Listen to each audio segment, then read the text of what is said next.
Violence against women is a big issue in Australia. Generational trauma pass on होता है, ये mindset भी pass on होता है। अगर उन्होंने देखा कि हमारे जो बड़े थे वो उनकी हर चीज़ ना से ही होती थी, उन्होंने भी इसी तरह से करना है कि हर चीज़ उनकी ना से ही होगी। मैं क्यों ट्रैफिक में रुकूँ, मैं क्यों जो है ना और ज़्यादा लंबा रूट लूँ, ठीक है ना। So people need to get out of my way क्योंकि ये मेरी प्रायोरिटी है। सो आई थिंक जहाँ हमारी प्रायोरिटीज़ होती हैं थोड़ा सा सेल्फिश हो जाते हैं। हम इस रोल में there was a 42-year-old lady, तो वो मुझे एक दफ़ा बताई थी कि मैं अगर कुछ पोस्ट करती हूँ मैं रात को उठ के चेक करती हूँ कि कितनी लाइक्स आई हैं उसके ऊपर।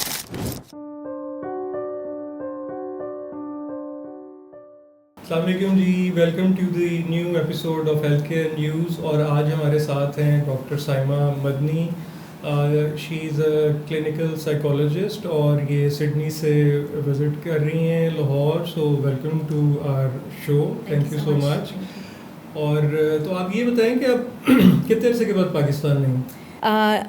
आई विज़िट क्वाइट फ्रीक्वेंटली, बीच में बहुत गैप था बट अब मैं a year I think I back after a year, इतनी देर। मतलब आप की जो इनिशियल आपने ग्रो अप पाकिस्तान में नहीं, किया? सिडनी में किया। अच्छा, ओके जी, सिडनी में ही किया। मेरी फैमिली भी सिडनी में है, तो सब लोग सिडनी में ही हैं, तो सिडनी में किया है। फिर बीच में कुछ साल पाकिस्तान भी आई हूँ बिकॉज़ मेरे अब्बू को बहुत था कि अपना कल्चर, अपने जो है ना, रिलीजन का तो नहीं था इतना उनको, बट कल्चर का ज़रूर था कि जी अपना कल्चर अंडरस्टैंड करना चाहिए और समझना चाहिए। फिर मेरी अम्मी उर्दू की प्रोफेसर थी, अच्छा। तो उन्होंने बहुत मेक श्योर किया कि हम उर्दू फ्लुएंटली बोलें। और मैं पढ़ भी सकती हूँ, लिख सकती हूँ। मेरे भाई नहीं पढ़ लिख सकते, बट मैं पढ़ भी लेती हूँ। तो आपको क्या लगता है कि सिडनी और लाहौर में कितना cultural difference? Oh, it's just like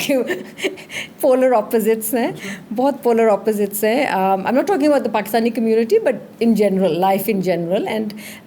Lahore is a very vibrant place and I think मज़ा बहुत आता है लाहौर में, सो इसलिए मैं अट्रैक्ट होती हूँ वापस आने के लिए। But there is a big difference obviously. वहाँ का जो कल्चर है या लाइफ स्टाइल है, दैट इन्फ्लुएंसेस देयर चॉइसेस और किस तरीके से वो डे टू डे ज़िंदगी गुजारते हैं। तो we become part of that once we they. यहाँ ज़रा ज़्यादा फैसिलिटीज़ भी हैं, easy. I think life is a lot easier. जब मैं यहाँ के देखती हूँ मुझे लगता है यहाँ ज़िंदगी आसान है, बट जब यहाँ लोगों से बात करो तो कुछ और ही। यहाँ पे तो सब लोग जो है वो भाग जाने के लिए तैयार बैठे रहते हैं। और ख़ासतौर पे ऑस्ट्रेलिया तो बड़ी आजकल डेस्टिनेशन है लोगों के लिए। अच्छा, ये कल्चरल डिफरेंस की बात, तो मुझे कुछ अर्सा पहले मैं सिडनी गया, मैंने एक वायलेंस अगेंस्ट वुमेन की कॉन्फ्रेंस अटेंड की। अच्छा, जो उस कॉन्फ्रेंस में एक इंटरेस्टिंग बात थी वो ये थी कि उस कॉन्फ्रेंस पे जो एक सेशन में ऑस्ट्रेलिया का आर्मी चीफ, ऑस्ट्रेलिया का नेवल चीफ और ऑस्ट्रेलिया का एयर चीफ जो है,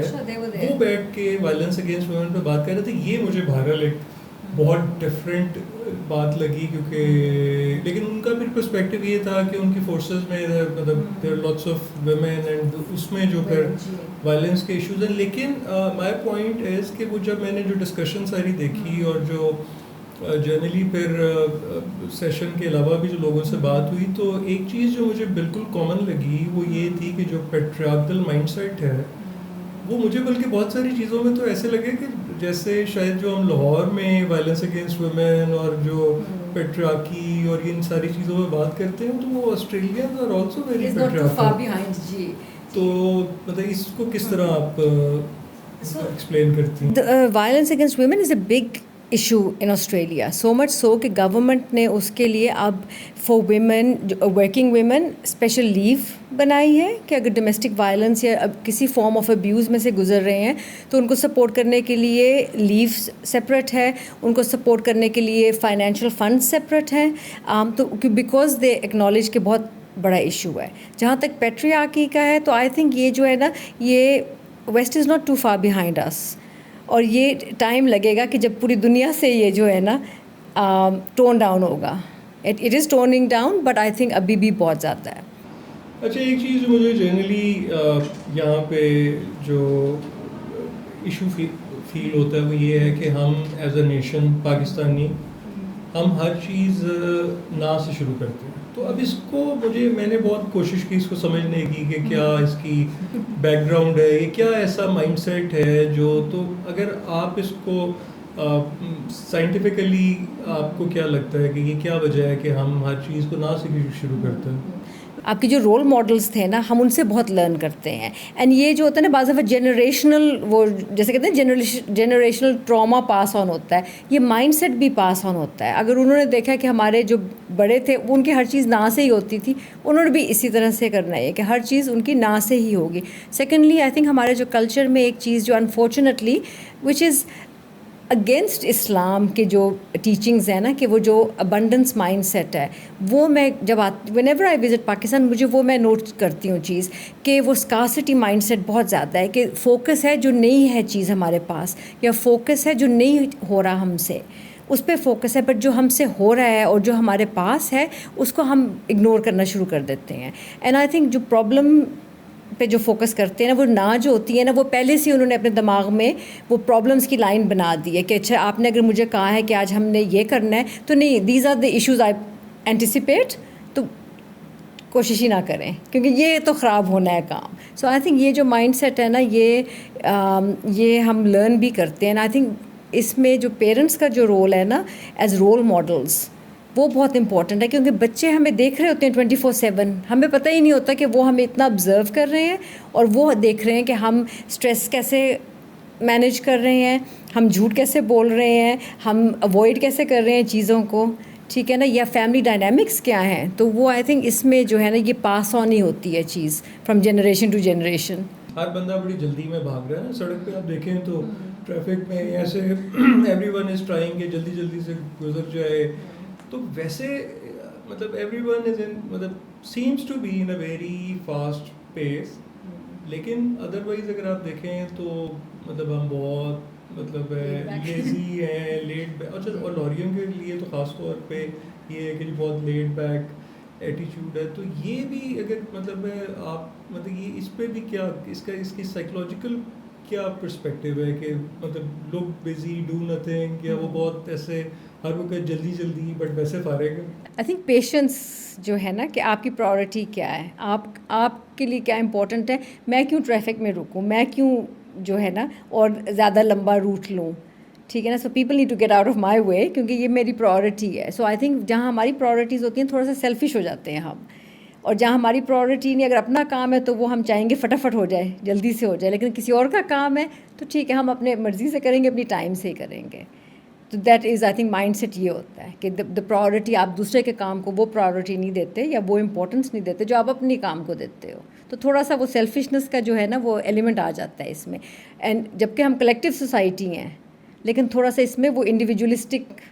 आ जाता है फिर, क्योंकि वैसे तो हम we are a collective society, लेकिन ये होता है कि नहीं, फिर ये अपने घर के आगे से कूड़ा निकाल के तो इधर डाल दो, वो उड़ जाएगा वहीं से, लेकिन ये अब अपना सोचना है। तो आई थिंक वो जो माइंडसेट होता है ना, कि हम लोगों के लिए नहीं हम कर रहे होते, या जैसे होता है, जबकि we are very giving as well बाज़ दफ़ा अगर आप देखें, but I think that element of selfishness जो होता है ना, कि नहीं, मैं अपना मैंने करना है फर्स्ट, मी फर्स्ट, वो बाज़ दफ़ा आ जाता है। अच्छा, एक और अगेन मैं I am a very proud Lahori,